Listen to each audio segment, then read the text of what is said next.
Bab 129, dua garis merah. Sudah, sayang. Jangan nangis terus. Aku janji akan berusaha mencari informasi keberadaan Riana. Ingat apa kata dokter, kamu tidak boleh stres. Bujuk Alfian ketika istrinya terus menangis. Aku benar-benar takut terjadi apa-apa. Kak Riana adalah satu-satunya saudara yang kumiliki. Dia sendirian di luar sana. Bagaimana kalau bertemu dengan orang jahat? Apalagi dengan pemberitaan yang beredar di masyarakat. Dia pasti mendapatkan tekanan di mana-mana. Kalimat panjang Eileen itu menciptakan sesak di dada Galih. Ucapan Eileen memang tidak dapat dipungkiri. Di dalam lingkungan kantor saja, Riana mendapat hinaan, apalagi di luar sana. Kita berdoa saja semoga Riana selalu dilindungi. Bujuk Alfian sekali lagi. Ayo, sayang. Aku antar ke kamar saja. Kamu butuh istirahat. Namun, Eileen masih terisak-isak. Bara, perintahkan orang-orangmu mencari Riana. Jangan sampai dia pergi jauh. Baik, bos. Alfian merangkul bahu sang istri dan membawa ke kamar. Begitu memasuki kamar, Boy terlihat sedang duduk di tempat tidur menjaga adiknya. Anak lelaki itu bahkan sudah berganti kostum, yang tadinya memakai kostum polisi, kini terlihat seperti seorang detektif. Ia sedang bermain bersama kedua adiknya. Wow, anak papa ganti profesi lagi? Iya, papa. Boy mau jadi detektif buat bantuin Om Gali cari Tante Riana. Boy punya kaca pembesar ajaib buat cari Tante Riana. Alfian mengatupkan bibir menahan tawa. Memangnya Tante Riana sekecil bakteri sampai harus dicari pakai kaca pembesar? Kan perginya jauh. Boy juga punya teleskop buat jaga-jaga. Kalau nggak ketemu, nanti Boy pinjemin teleskop punya Boy buat Om Gali. Lagi, tawa Alfian membahana. Karena gemas ia sampai memeluk dan menciumi pipi gempil putranya itu. Tante Riana cuma keluar dari rumah, nak. Bukan keluar angkasa. 1 bulan berlalu. Galih duduk termenung dengan punggung bersandar di tempat tidur. Matanya sembab dan tatapannya kosong. Malam ini ia tak dapat terpejam. Pikirannya hanya tertuju pada barisan kata yang ditinggalkan Riana melalui pesan yang dikirim pada ponsel Eileen.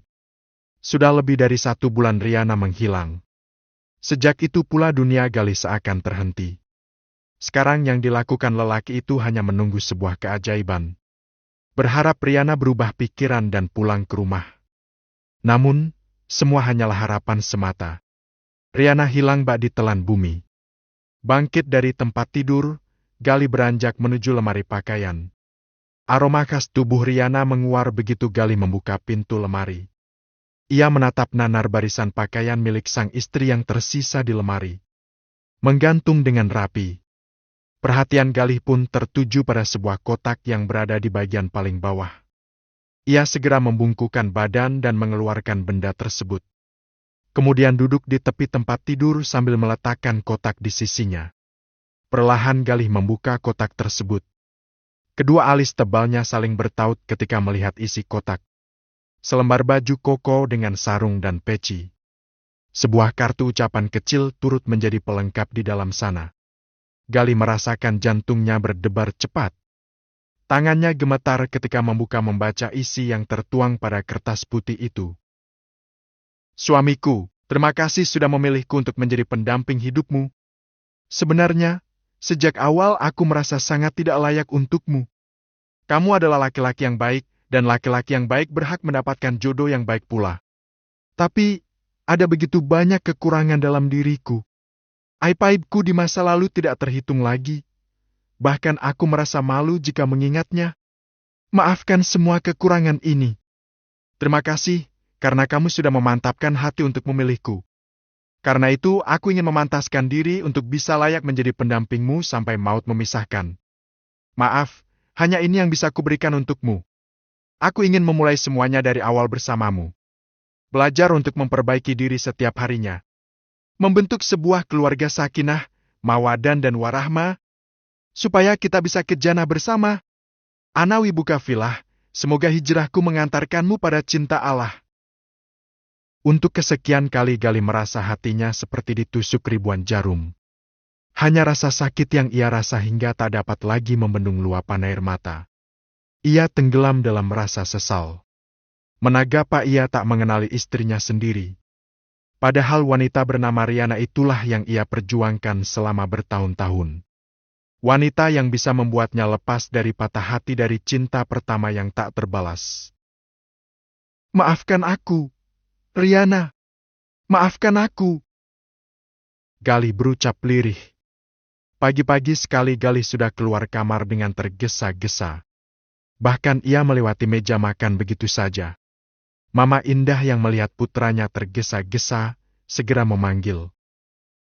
Galih, mau kemana kamu sepagi ini?